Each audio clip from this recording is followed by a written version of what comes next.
I will leave this up here just like this, but this is all that I'm gonna give you, okay? So you'll need to know, like, when I'm doing a proof, what am I gonna use, how am I gonna get there, kind of thing, okay? And then, the CPCTC is different. So when would I use these 5 theorems? How do I know if I'm gonna use one of those 5 theorems? Yep. Okay, so if you have a statement that says, why are these triangles congruent, okay, and you'll have a lot of those kind of statements, then I'm gonna say one of these 5 statements, okay? Those are the only 5 statements that we can use. I will never say these triangles are congruent because of the CPCTC, okay? When do we use the CPCTC?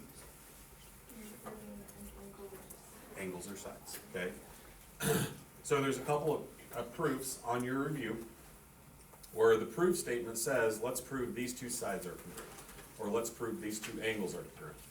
That tells me I'm probably going to be using the CPCTC, okay, as my last step.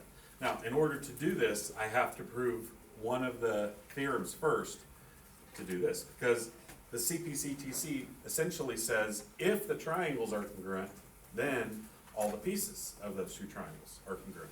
But we got to get to the triangle congruence first before I can do this, okay? So we're not just going to jump right into the CPCTC. We got to do this and this. So when I do one of the proofs that's CPCTC, I still got to prove the triangle's congruent, and then it's just one more step at the end, okay? So kind of keep those things in mind. But that's all that I'm going to put on the board for you tomorrow. It's just there kind of for your reference, so you have those theorems since they're kind of new in this chapter. Okay, on numbers 2 and 3, we had one like this on the quiz earlier in the chapter. This one is very, very similar. 2 and 3 are both the same way. You have to know the distance formula. Okay, if you want to go ahead and write it down on your review, that's fine, but we've done it enough times throughout the semester that you should know this, okay? And if you don't know it, you need to make sure you get to know it before tomorrow, because we got to do the distance formula. And not only do we have to do the distance formula, we actually have to do it 3 times. Because what I'm looking for here, what is the length of AB, what is the length of BC, and what is the length of AC? I got to find 3 different lengths. Based on what I find from those 3 lengths, then I can identify what type of triangle we have if all 3 sides are the same. What kind of triangle do we have? Equilateral. Okay. What if 2 out of the 3 sides are the same? Isosceles. And then if all 3 sides are different lengths, then we would say what? Scaly. Okay. So we have 3 different ways we can identify the sides based on how many of them are the same. Okay. The other formula that you're going to need to know for tomorrow is your slope formula.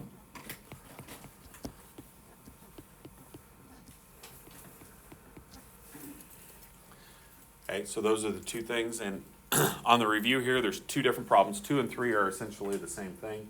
You're doing the same stuff, just different numbers. On this one here, all we're trying to do, the second question says, determine if it's a right triangle. Okay, so all we really want to do here is say yes or no. But just like on the quiz, you have to have work that backs it up. If you just say yes, and you don't have any work to back it up, then I'm just going to assume that you're guessing that yes, it is a right triangle. We got to have some way of proving or showing that it is a right triangle, because that's kind of what geometry is all about, right? We got to prove, we get to show, we get to say why we think that it is. And so we got to have, once again, AB, BC, and AC, so you're going to do the slope formula 3 times. And how do I know if it's a right triangle? Well, what am I looking for on my slopes? Okay, flip the switch is what we say. So for instance, I might have 3 over 4, and then the perpendicular slope, and I'm just making this one up. I'm not saying this is what your slope's going to be. Those 2 slopes would be perpendicular, okay? So if you have 2 slopes that are opposites and reciprocals, or we flip the switch, then we would have a right triangle. You don't have to classify it as what type of triangle for its angles. We're just saying, yes, it's a right triangle, or no, it's not. So you don't have to say it's acute or obtuse or right or any of that stuff. just yes or no. So you're going to say, what kind of triangle is it by its sides? And yes or no, it's a right triangle or not. Because that's really all we can determine from the slope. Okay, so you got a couple of those.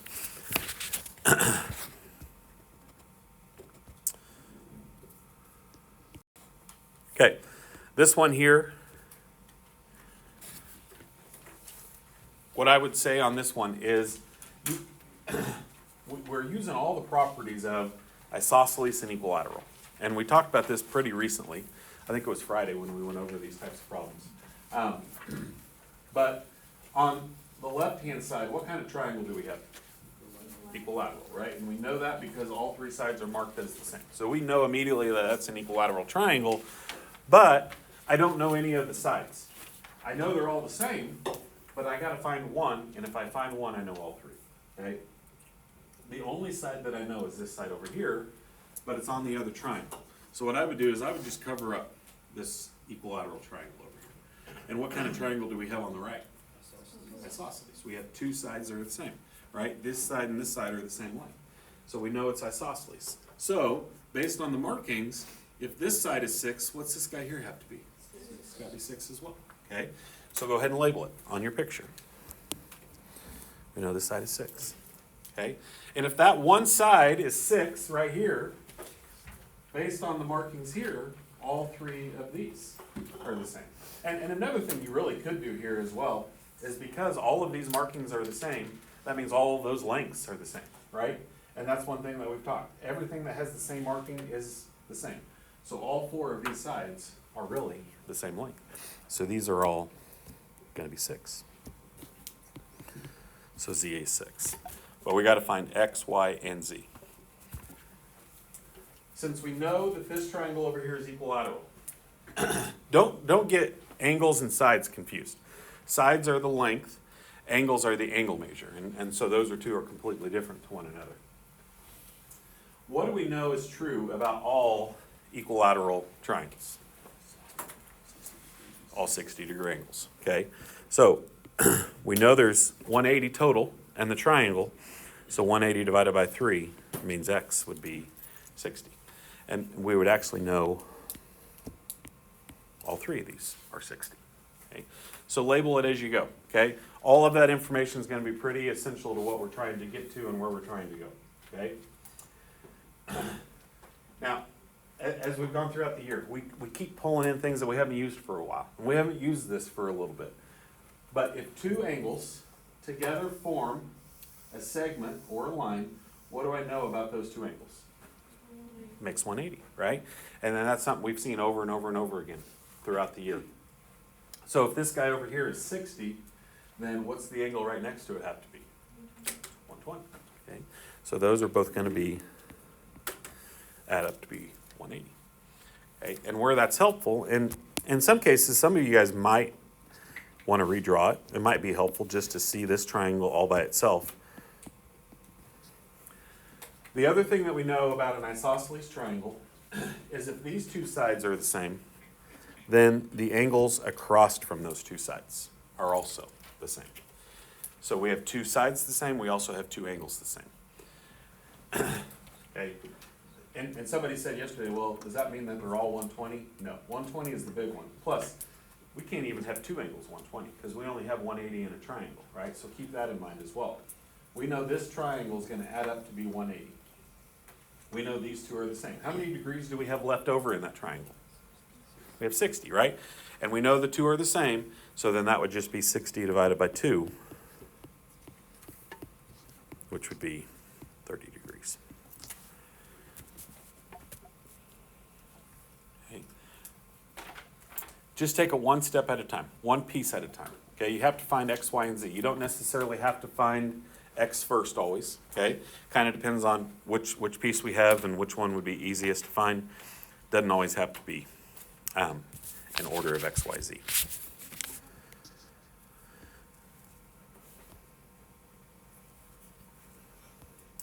Okay, one thing, if I was doing a problem like number 7, one thing that I think would be helpful is to mark the pieces, right? Because as you look at this triangle, or these 2 triangles, I should say, then we don't have any pieces marked. And these two triangles are rotated and they're sitting different ways. And we got to determine how and what is congruent, right? The most important part of this entire problem is this thing right here. This is our congruent statement. Everything is based off of that one statement right there, okay? Don't just try to go off of the looks, because if you do go off the looks, then sometimes it's going to be really, really difficult to decide what's what, okay? But if I go off of my statement, which is what you should do, if I did sides first, because I think sides are a little bit harder, but PR is my first two, is going to match with CF. So I'm going to mark PR is congruent to CF. Those two have to be the same. Do we actually get brownie points if we find Z? Well, probably on the test it won't be brownie points. It'll just be find Z. I don't store mark. Z shouldn't be too hard though, should it? We'll talk about it, yeah. What would brownie points look like? I don't know, I've never given brownie points. You actually get a brownie or do you get points? I don't know either. I am not the one that wrote that, so I don't know. It's a good question though.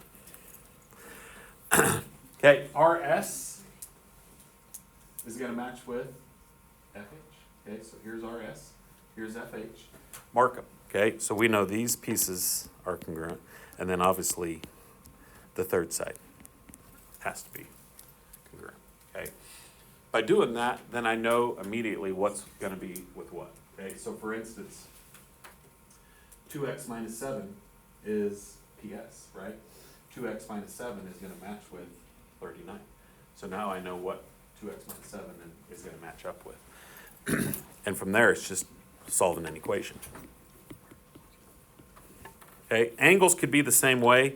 For instance, P is going to match with C. And so here's how you would go about finding Z if I had to find Z. But this is 28 degrees. Angle C is 28 degrees, right? And I know this is 90 down here. So can I find this third angle right here? How many degrees are in a triangle again? 180, right? So I could take 180 minus 90 minus 28, and that would be this leftover angle here. And whatever that is, I would set that equal to 6C minus 4. To find Y is this angle here. Angle R is going to be the same as angle F. Angle F is 90. So I'm going to set this angle equal to 90. Okay. So those are just then some solving a two-step equation to get our answer. All right, let's take a look at number 8 here. Okay, the question says, given that the triangles are congruent, decide whether the congruent statement is correct any incorrect statements. Okay, so if the statement is not correct, we're going to rewrite it a different way. And when we write these congruent statements, the order is extremely important. We've talked about that over and over again, right? It has markings on it already.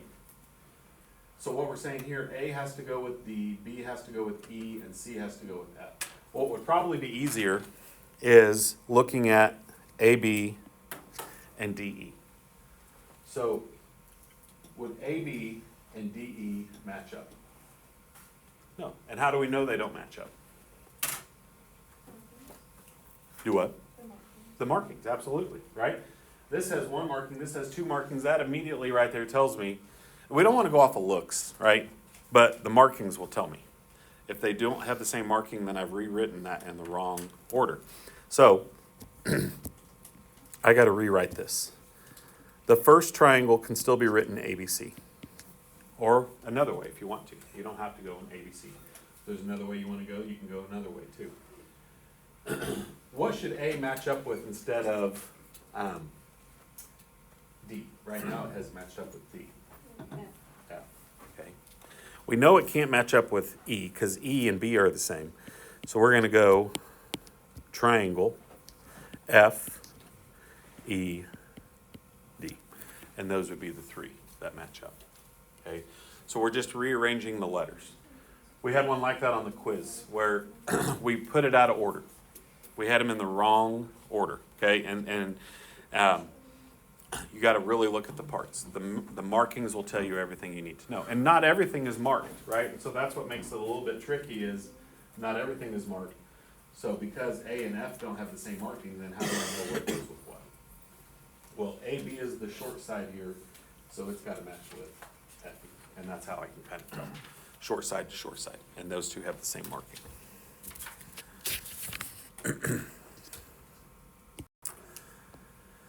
Okay, these 9 problems right here, okay, all you have to do is tell me why are they congruent. Some of them may not have enough information marked on it as is. How many pieces am I looking for? Always 3, okay? Can't have 2, and sometimes they may only have 2 markings on it, but is there a third piece that I can prove congruent, okay? And I'll tell you an example is one like this. A lot of people might tell me that C is the midpoint of AD. Do we know C is the midpoint of AD? No. It would have to tell me that, or it would have to have those 2 segments marked congruent. So you can't just make that up. And I know we've seen problems like that where it's told us C is the midpoint of AD. So I completely understand why we might look at that and say, looks like it's the midpoint, so I'm going to call it the midpoint. But we have to be given that statement. We can't just make it up. Okay? Every problem, the information changes. So even though it might look like it's the midpoint, and maybe it is the midpoint, we can't just assume it is unless we absolutely know that it is. But there's 2 things that I can always use no matter what. What 2 pieces of information that I'm going to use over and over again that may not already be marked on the pictures? Reflexive property and vertical angles. Those are the 2 things that we've used over and over and over again throughout this whole chapter. Okay? Reflexive property would be a shared side. One of those. Okay? Vertical angles would be where these 2 angles are congruent. Because they're vertical, they're across from one another where the 2 triangles meet one another. Okay? If 2 triangles are separated from one another, like these 2 guys down here, there's nothing else I'm going to be able to prove. They don't share a side, they don't have vertical angles. I have to be given all the information that I need on something like this, and if I don't, then I'm just going to say, can't do it, okay? But on this one, do we have enough? So let's look here. Follow the path of the pieces. What do we got right here? What's this right here? Angle, angle, side, okay? Same thing over here. This is angle, angle, side. Make sure both triangles are in the same order, and that is one of our theorems. Make sure it's one of our theorems, okay? Because there are some things that don't work. If I had gone in the other direction, like sometimes we've said, if you started with the side and went side angle angle is not one. That's why I'm putting those letters up there for you so you know the order that you want to put them in. So if it doesn't work one way, try reversing it and go the other way and see if it works the other way. Okay, any questions on that page?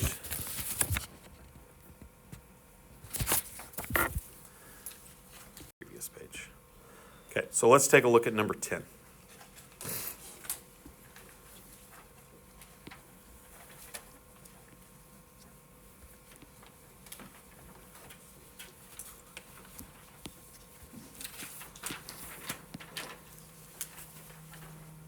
Triangle LJK.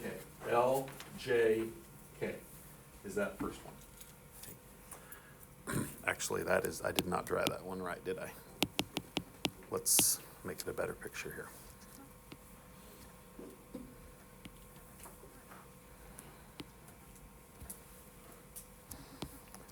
LKJ. And then the other one that we have is LMN.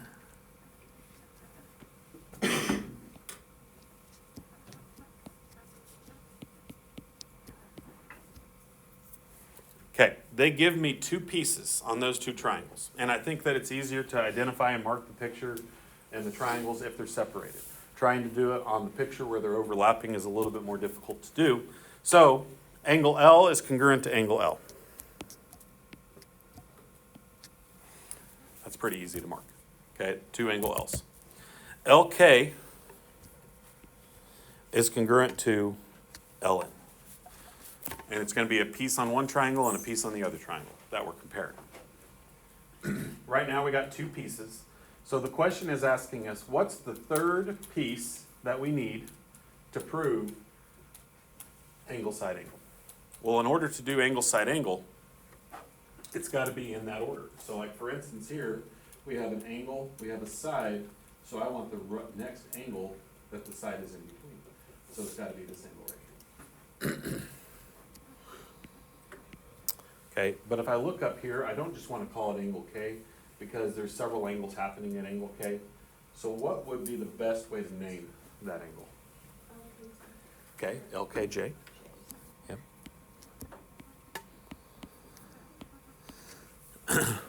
Would it be okay if I called it JKL?